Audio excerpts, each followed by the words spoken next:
എല്ലാവർക്കും പുതിയൊരു വീഡിയോയിലേക്ക് സ്വാഗതം.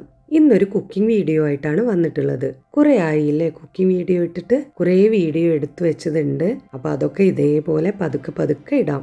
ഈ ഒരു വീഡിയോ എടുത്തു വെച്ചിട്ട് തന്നെ ഏകദേശം 4-5 മാസമായി. ഈന്ത് പായസം ഉണ്ടാക്കുന്ന വീഡിയോ ആണ് ഇത്. ഈ പായസം ഉണ്ടാക്കുന്ന ഒരു വീഡിയോ കുറെ മുമ്പ് ചെയ്തിട്ടുണ്ടായിരുന്നു. അതിനകത്ത് എന്താണ് ഈന്ത് എന്നുള്ളതും അതിന്റെ ഗുണങ്ങളെക്കുറിച്ചും അതെന്തിനൊക്കെ ഉപയോഗിക്കുന്നു എന്നുള്ളതിനെ കുറിച്ചൊക്കെ പറഞ്ഞിട്ടുണ്ടായിരുന്നു. ഇതിനെക്കുറിച്ച് കൂടുതൽ ആർക്കെങ്കിലും അറിയണമെന്നുണ്ടെങ്കിൽ ആ വീഡിയോന്റെ ലിങ്ക് ഡിസ്ക്രിപ്ഷൻ ബോക്സിലും അതേപോലെ എൻഡ് സ്ക്രീനിലും കൊടുക്കാം. ഇതാണ് ഈന്തിന്റെ മരം. ഇത് ഈന്തിന്റെ പച്ചക്കായാണ്. ഈ പച്ചക്കായ ഉണക്കിയിട്ടാണ് ഓരോന്നും ഉണ്ടാക്കാൻ വേണ്ടി എടുക്കാറുള്ളത്. ഉണക്കിയ ഈന്ത് ഇപ്പോൾ മാർക്കറ്റിലൊക്കെ ചില സ്ഥലങ്ങളിൽ ഇപ്പോൾ കിട്ടും. ഇതാണ് മുറിച്ചിട്ട് ഉണക്കിയ ഈന്ത്. പായസം, പുട്ട്, അതേപോലെ ഈന്തും കടലയും കൂടെ വെച്ചിട്ട് ഉള്ള ഒരു കറി പോലെ ഉണ്ടാക്കും. അതിന് ഈന്ത് കറി എന്ന് തന്നെയാണ് ഞങ്ങളുടെ നാട്ടിലൊക്കെ പറയാറുള്ളത്. ഈന്ത് പിടി എന്നും പറയും. ഇത് ഉണക്കി പൊടിച്ചു വെച്ചിട്ട് സൂക്ഷിക്കാം, അല്ലാതെ ഇതേപോലെ ഉണക്കിയിട്ട് അങ്ങനെ സൂക്ഷിക്കാം. എങ്ങനെയാണെങ്കിലും നന്നായിട്ട് തന്നെ ഉണക്കിയെടുക്കണം. ഇനി നമുക്ക് എങ്ങനെയാണ് പായസം ഉണ്ടാക്കുക എന്നുള്ളത് നോക്കാം. ആദ്യം തന്നെ ഈന്ത് നന്നായിട്ട് കഴുകിയിട്ട് അത് വെള്ളത്തിൽ കുതിർത്താൻ വെക്കുക. 5-6 മണിക്കൂറെങ്കിലും വെള്ളത്തിലിട്ട് വെക്കണം. അപ്പോൾ ഉണ്ടാക്കുന്നതിൻ്റെ തലേ ദിവസം രാത്രി തന്നെ വെള്ളത്തിലിട്ട് വെച്ചാൽ മതി. കുതിർന്ന ശേഷം വീണ്ടും അത് കുറേ പ്രാവശ്യം കഴുകിയെടുക്കാം. കപ്പയിലൊക്കെ ഉള്ള പോലെ, അതായത് പൂളക്കിഴങ്ങുണ്ടല്ലോ, അതിലൊക്കെ ഉള്ളതുപോലെ ഒരു കട്ട് ഇതിനകത്തുണ്ട്. ഞങ്ങൾ അതിന് ചെരുക്ക് എന്നാണ് പറയുക. അതുകൊണ്ട് തന്നെ അത് കളയാൻ വേണ്ടിയിട്ട് അത് നന്നായിട്ട് കഴുകിയെടുക്കുകയും വേവിക്കുമ്പോൾ നന്നായിട്ട് വേവിച്ചെടുക്കുകയും വേണം. കുറേ പ്രാവശ്യം കഴുകിയെടുത്ത ശേഷം അതിനകത്തേക്ക് പാകത്തിനുള്ള ഉപ്പും കൂടെ ഇട്ടിട്ട് നന്നായിട്ടൊന്ന് അരച്ചെടുക്കണം. അരച്ചെടുക്കുമ്പോൾ ആദ്യം തന്നെ വെള്ളം ചേർക്കേണ്ട. ആദ്യം ഒന്ന് അത് ഇതുപോലെ പൊടിച്ചെടുക്കാം. ഇങ്ങനെ ആക്കിയ ശേഷം ഇതിനകത്തേക്ക് കുറച്ച് വെള്ളം ചേർത്തിട്ട് അരച്ചെടുക്കാം. വെള്ളം അധികം ആവാൻ പാടില്ല. അപ്പോൾ നേരെ കുഴച്ച് ഉരുട്ടിയെടുക്കാൻ പറ്റില്ല, വെള്ളം അധികമായി കഴിഞ്ഞാൽ. ഇങ്ങനെ ചെയ്ത ശേഷം അത് നമുക്ക് കുഴച്ചെടുക്കണം. ഈന്ത് പൊടിയാണെങ്കിൽ ഇങ്ങനെ അരച്ചെടുക്കേണ്ട ആവശ്യമില്ല. ആ പൊടി അങ്ങനെ പതുക്കെ നമുക്ക് വെള്ളവും കൂട്ടിയിട്ട് കുഴച്ചെടുത്താൽ മതി. നന്നായിട്ട് അരച്ച ശേഷം ഇതേപോലെ കുഴച്ചെടുക്കാം. ഈ ഒരു പരുവത്തിലായിരിക്കണം കുഴച്ചെടുക്കേണ്ടത്. അരയ്ക്കുമ്പോൾ വെള്ളം കൂടാതെ ശ്രദ്ധിക്കണം എന്ന് പറഞ്ഞത് ഇതുകൊണ്ടാണ്. ഇതേപോലെ നമുക്ക് കുഴച്ചെടുക്കാൻ പറ്റില്ല വെള്ളം കൂടിക്കഴിഞ്ഞാൽ. ഇതിൽ നിന്നും കുറച്ച് എടുത്തിട്ട് ഓരോ ചെറിയ ഉരുളകളാക്കി ഇതുപോലെ നമുക്ക് വെക്കാം. ഈന്തിനൊരു പ്രത്യേക ടേസ്റ്റ് ഉണ്ട്. എല്ലാവർക്കും അത് ഇഷ്ടപ്പെടുമെന്നുള്ളത് അറിയില്ല. എനിക്കൊക്കെ അത് ഭയങ്കര ഇഷ്ടമാണ്. ഒരു പാത്രത്തിൽ വെള്ളം തിളപ്പിക്കാൻ വേണ്ടി വെക്കുക. വെള്ളം നന്നായി തിളച്ച് വന്ന ശേഷം നമ്മൾ ഉരുട്ടി വെച്ചിരിക്കുന്ന ഉരുളകൾ ഓരോന്നായിട്ട് അതിനകത്തേക്ക് ഇട്ട് കൊടുക്കാം. ഉരുളകൾ ഇട്ട് കൊടുക്കുന്ന സമയത്ത് വെള്ളം മുകളിലായിട്ട് നിൽക്കണം. അതായത് ഉരുളകൾക്ക് മുകളിലായിട്ട് അങ്ങനെ നിരക്കനെ വെള്ളം നിൽക്കണം. ആ രീതിയിലായിരിക്കണം വെള്ളം വെക്കേണ്ടത്. അതങ്ങനെ വെച്ച് തിളപ്പിക്കാം. അങ്ങനെ തിളച്ചു വരുന്ന സമയത്ത് കുറച്ച് കഴിഞ്ഞ് നോക്കുമ്പം ഒരു വശമൊക്കെ ആയിട്ടുണ്ടാവും, അതായത് ഒന്ന് വെന്ത് വന്നിട്ടുണ്ടാവും. ആ സമയത്ത് ഇതൊന്ന് നന്നായിട്ട് ഇളക്കിയിടാം.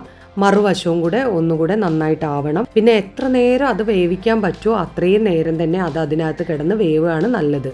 അത് വേവുന്ന സമയം കൊണ്ട് അതിനകത്തേക്ക് വേണ്ട ശർക്കര ഉരുക്കിയെടുക്കാം. ശർക്കര പാനിയാക്കാം. നല്ല ശർക്കരയാണ്. അതിനകത്ത് കൂടുതൽ അഴുക്കൊന്നും ഇല്ലെങ്കിൽ ഇതിനകത്തേക്ക് തന്നെ ആ ശർക്കര നേരിട്ട് ഇട്ട് കൊടുത്താൽ മതി. ശർക്കര പാനിയാക്കണം എന്നില്ല. നന്നായിട്ട് വെന്ത് വന്ന ശേഷം ശർക്കര ഉരുക്കിയത് അതിനകത്തേക്ക് ഒഴിച്ചു കൊടുക്കാം. അതേപോലെ ഇതിൽ നമ്മൾ ഉപ്പിടുന്നത് അതിൻ്റെ ആ ഒരു വെള്ളത്തിന് ശരിക്കും ഉപ്പുണ്ടാവില്ല.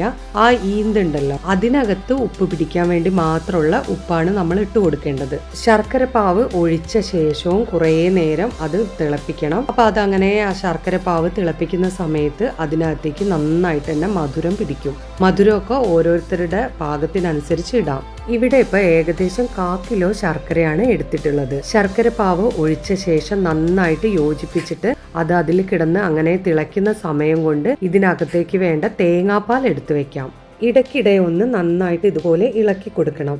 തേങ്ങാപ്പാൽ എടുക്കുന്ന സമയത്ത് ആദ്യത്തെ പാല് ഒട്ടും വെള്ളം ചേർക്കാതെ തന്നെ കട്ടിയിൽ എടുത്തു വെക്കാൻ ശ്രമിക്കുക. 2ാം പാൽ എടുക്കുന്ന സമയത്ത് കുറച്ച് വെള്ളവും കൂടെ ചേർത്തിട്ട് അരച്ചെടുത്താൽ മതി. ഇവിടെ ഇപ്പം തേങ്ങാപ്പാൽ എടുക്കാൻ വേണ്ടിയിട്ട് മീഡിയം വലുപ്പമുള്ള ഒരു തേങ്ങയാണ് എടുത്തിട്ടുള്ളത്.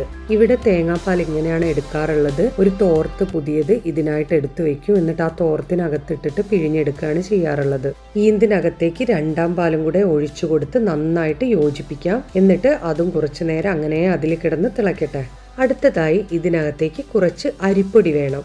നൂൽപുട്ട് ഉണ്ടാക്കാൻ എടുക്കുന്ന അരിപ്പൊടിയാണ് വേണ്ടത്, അതായത് ഇടിയപ്പപ്പൊടി. കുറച്ച് നൈസായിട്ടുള്ള പൊടിയാണ് നല്ലത്. അതൊരു 2-2.5 ടേബിൾ സ്പൂണോളം എടുത്തിട്ട് കുറച്ച് വെള്ളത്തിനകത്ത് കലക്കി നന്നായിട്ട് യോജിപ്പിച്ച് വെക്കാം. ഒട്ടും കട്ടകളില്ലാതെ നന്നായിട്ട് യോജിപ്പിച്ചെടുക്കണം. നന്നായിട്ട് യോജിച്ചിട്ടില്ല, അതിൽ കട്ട ഉണ്ടെങ്കിൽ അതിങ്ങനെ ഈ പായസത്തിനകത്ത് ഇങ്ങനെ പൊങ്ങി പൊങ്ങി കിടക്കും.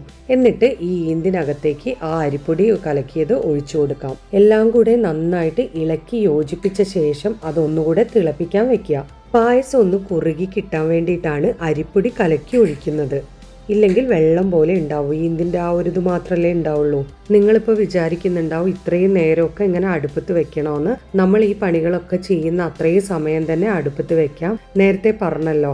അപ്പോൾ അതിൻ്റെ ആ ഒരു കട്ടൊക്കെ ഉണ്ടെങ്കിൽ അങ്ങനെയും പോകും. അതുകൊണ്ട് അത്രയും വേവുന്നത് നല്ലതാണ്. ഇനി 1-ാം പാല് മാത്രമാണ്, തേങ്ങയുടെ 1-ാം പാല് മാത്രം എടുത്താൽ മതി. എൻ്റെ അഭിപ്രായത്തിൽ 2-ാം പാലും കൂടെ എടുത്തിട്ട് അതിൽ കൂടെ കിടന്ന് വേവുമ്പം അതൊരു പ്രത്യേക രുചിയാണ് ഉണ്ടാവുന്നത്. അരിപ്പൊടി കലക്കി ഒഴിച്ച് നന്നായിട്ട് തിളപ്പിച്ച് അതിൻ്റെ ആ ഒരു പച്ചച്ചോയൊക്കെ ഒന്ന് മാറിയ ശേഷം എടുത്തു വെച്ചിരിക്കുന്ന തേങ്ങയുടെ 1-ാം പാല് നമുക്ക് ഒഴിച്ചു കൊടുക്കാം. എല്ലാം കൂടെ നന്നായിട്ട് യോജിപ്പിച്ച ശേഷം തീ ഓഫ് ചെയ്യാം. ഇനി ഇതിനകത്തേക്ക് ചുക്ക്, ജീരകം എല്ലാം കൂടെ പൊടിച്ചിട്ട് ഇടുന്നവർക്കാണെങ്കിൽ ഈ ഒരു സമയത്ത് അതിട്ട് കൊടുക്കാം. എനിക്ക് അതൊന്നും ഇട്ടിട്ടുള്ളത് ഇഷ്ടമല്ല. എൻ്റെ അഭിപ്രായത്തിൽ അതൊന്നും ഇടാതെ ഇങ്ങനെ മാത്രം ഉണ്ടാക്കി കഴിക്കുന്നതാണ് അതിൻ്റെ ടേസ്റ്റ്. ഏലക്കായ ഇടുന്നവർക്കാണെങ്കിലും ആദ്യം ഇതിനകത്ത് വേണമെങ്കിൽ ഏലക്കായ ചതച്ചിട്ടിടാം. എനിക്ക് ഏലക്കായ ഇടുന്നതും ഇഷ്ടമല്ല. ഇതിൻ്റെ തനതായ ആ ഒരു ടേസ്റ്റാണ് എപ്പോഴും ഇഷ്ടമുള്ളത്. നിങ്ങളുടെ നാട്ടിലൊക്കെ ഈ ഒരു ഈന്തുണ്ടോ? എല്ലാവർക്കും ഈ ഒരു വീഡിയോ ഇഷ്ടമായി എന്ന് വിചാരിക്കുന്നു. ഇനി നമുക്ക് അടുത്തൊരു വീഡിയോയിൽ കാണാം.